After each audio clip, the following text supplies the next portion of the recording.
Hi, and welcome to the Live Well presented by Rapala. That's Ronnie Moore. I'm Tommy Sanders, and we are here to get you ready for the Lowrance Bassmaster Elite, the Harris Chain of Lakes, third stop of the year for the Bassmaster Elite Series. And Ronnie, I think everybody who's watching here is pretty much a Bassmasters fan, and you would think that we've been there a whole lot in recent years with the Elite Series. We have not. We've been there with the Opens, with the College Series a lot, but in the last decade, we've only had one event, and that was 2022, and then it goes all the way back to 2011 for the Harris Chain. So you're a Florida guy. You give us a primer, sort of a refresher on the Harris Chain. Honestly, if you're coming up from our ranks of the high school, college, nation, team, and opens, if you came up in that era the last decade or so, you have more tangible fishing experience at the Harris Chain than any of the guys who've been on the Elite since 06. So that's what makes this so interesting. But another wrench, like I said, I love going to similar bodies of water, but different times of the year. We haven't been to the Harris Chain in April. We're always there in February, or we're ending our open season or the team season, nation stuff in October, November, December, those months. So April's a little bit different of a month, more of a fishing month, I'd say. Less spawn centric. You'll be able to fish going down the bank, you'll be able to fish offshore grass, you'll be able to do canals, you'll be able to sight fish as well. So I think it's a good mixture. And when you have 8 different lakes within the Harris Chain, you have plenty of options to choose from as well. I'll call you out for a funny comment you made before we came on. We're closer to the spawn next year, next October, than we are to the most recent spawn, or the ongoing spawn right now. Oftentimes in Florida, depending on how cool it gets, that's the one big thing it seems in Florida is everywhere else in the country, when the temperature is warm. We were just at Grand Lake for the Classic, and we were getting 70-degree days, and they're saying we're getting closer to the spawn.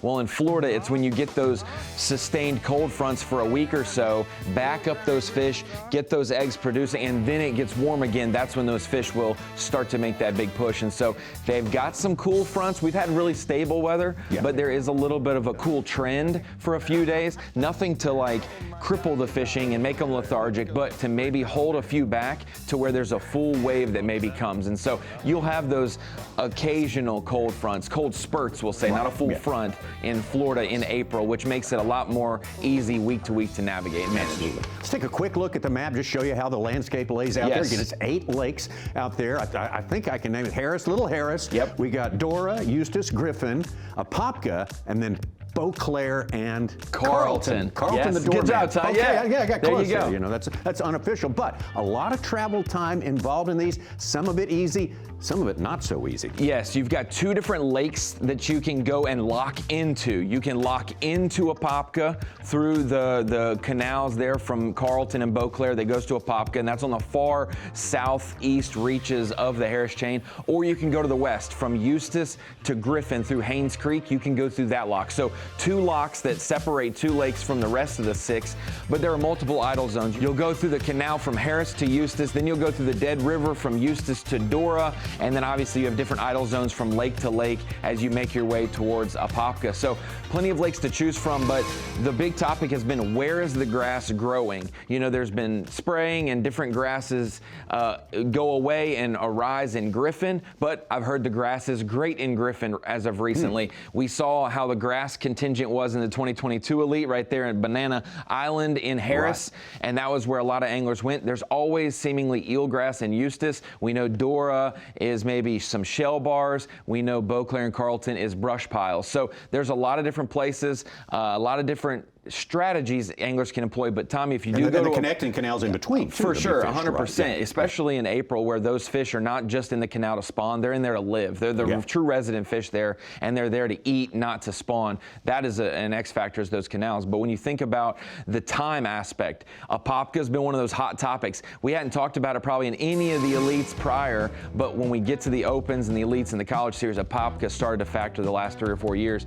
But you're going to have about 4 hours of fishing day in Apopka, waiting for the lock, traveling to the lock, getting back through, whereas you're trying to compare that to maybe an 8-hour day in Harris or Little Harris, maybe a 7.5 or 7-hour day in Eustis, same thing for Griffin. There's going to be some time constraints, and where you decide to spread yourself out could really be good or bad. Yeah, there's strategizing on travel time at every event we do, but way amplified here, way more amplified. We talk about those canals, we talk about the deeper water, where they're going to live in the wintertime. There's Florida deep, and then there's deep everywhere else. Now, we always worry, especially in this day and age, is it going to be a deep fishing tournament, or is it going to be up on the bank? What do you think? Well, I think the last time we were here, we saw about as deep as we'll see at the Harris Chain, Buddy Gross, right on the edge of there. That was basically the only place that the contours would stack up, as we'd say, where it went from shallow to deep real quick.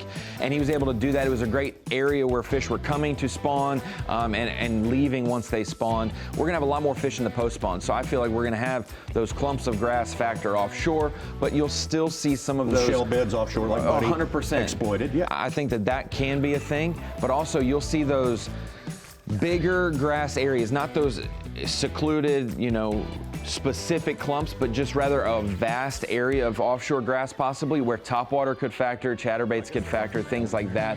I don't necessarily expect it to be deep, but there will always be a population of fish deep, and with the technology we have now, I'd expect someone to figure that out. But you can fish shallow this time of the year, and it seems like sometimes in the heat of the summer or when it gets hotter, the shallower you push at times, the bigger the fish can get. So there will be guys trying to balance that shallow to deep. I think we saw the mouths of those canals as well, where there is current flow, that always will have a population of fish stack up. So at the mouth of the rivers and canals, as they go into a lake or coming from a lake, those are going to be some hot areas as well, but you'll have to manage boat traffic because that's the one place they have to come through. Yeah, absolutely. Now you ran through a lot of the baits there. I'm going to mention one more bait that you mentioned when we did this 2 years ago that turned out to be prophetic. Well, you went in the ball and chain. Oh, yes, you Carolina said rig. It's underrated, the Carolina rig there at the Harris Chain. Yeah, it is an underrated bait because you can really feel that offshore structure much better. Keeps the bait up off the bottom. Buddy Gross employed it very well. I think that we'll see a little bit of that, but I think you can get away. When it's colder, you might want to do that, or when it's a tough bite, you might want to do that. But I could see, because the weather's trending in the right direction, fish are out of their stages of spawn, they're ready to feed up and eat. I feel like you can move a lot more. We may see a lot more moving baits, topwaters, aggressive ways of fishing. Not that you can't be aggressive with a Carolina rig, but I think that's a patient man's game, and you might not necessarily need it, but we've seen it work at a lot of different places. The record for a single day's catch in the St. Croix Bassmaster Opens at 32-12 from 2019 was eclipsed this year in the state of Florida by an angler who will be fishing in this tournament. Yes, I think that Scott Martin likes his name at the top of the record books and would like it more. Whitney Stevens a little bummed that he got bumped down, but it is an honor that your lake can hold a record like that. Huge day bag. So that's the one X factor. When you're in Florida, you could be on an 18 to 19 pound per day program, and magic can happen, and you can have 30 pounds in a day and make up a lot of ground. So we'll see that. We'll see how many Florida limits we have too, which is a 7 or 8 pounder paired with a bunch of 1.5 to 2 pounders, and see if that 15 pounds can get you somewhere. I'm not quite sure with this group of elite pros. It seems like more weight is expected every single time we launch the boat. With the spawn tapering off, Florida spawning bass fishing is often characterized as here today, gone today. Are they going to find it more reliable? If you get on a pile of fish, is it going to be more reliable spreading out through the length of the tournament? I think that we're going to see, especially if there is like a little bit of a cold trend and then a big wave, you'll be able to find more fish frequently, but running to a 9 or 10 pounder on the bed is a lot less likely. I think that we're looking for them a lot more in that February time period. You can still find a 9 pounder on the bed in April, no doubt about it, the Harris Chain, but those places that we know, those first canals that are going to have a big number of fish pull up to spawn, might not be the deal. It might be, hey, those canals that got ignored, those fish are unpressured, and this is where they're going to pull up and spawn. I could see some of the canals off of Harris being one of those deals compared to maybe the Beauclair canals or the Griffin canals, a place that I guess Griffin canals could factor as well, because it's a big body of water with plenty of fish that have an opportunity to finally encroach up in those canals, rather than a small, narrow backwater area that only has a certain amount of fish that can pull into canals. So those canals off the bigger lakes, I think, would be the deal, rather than those canals off the beaten path where it's a lot skinnier water. All right, I'm going to let you opt in or opt out of ones to watch here, because this year it's very hard to find ones to watch. It is. If we're thinking about the traditional ways of fishing in Florida, you got to think about the Drews, Drew Benton, Drew Cook. It seems like that's an old record or a song people don't want to hear anymore, but they do show up every time we're in Florida, and they do well. Benton getting a second, I believe Cook having a good finish there. These next two events, Harris Chain and St. John's, will be right up their alley. John Cox, of course, going to be a name. I think that you're going to see some other other guys that are really great with grass. Brian Schmidt has not had the chance to fish around grass much this year so far. I think that he'll be able to. He's one that's going to dissect the right grass, whether it's eelgrass, whether it's hydrilla, what depth zone it is. I think some of those guys will. And then I think you want to pick guys a little slower in the state of Florida, even if it's warmer, because when you're running around too much in Florida, like they say, the Okeechobee rule, how many times you pick up your trolling motor determines how far you finish down the leaderboard.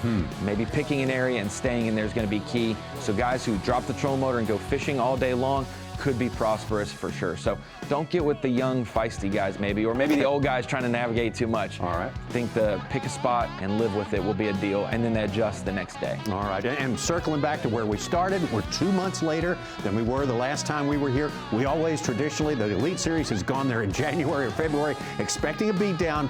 Doesn't always happen that way. It'll be really exciting to see how it goes down this time. So, April 11th through 14th, the Lowrance Bassmaster Elite at the Harris Chain. The coverage right here on Bassmaster.com, and of course on the weekend on FS1.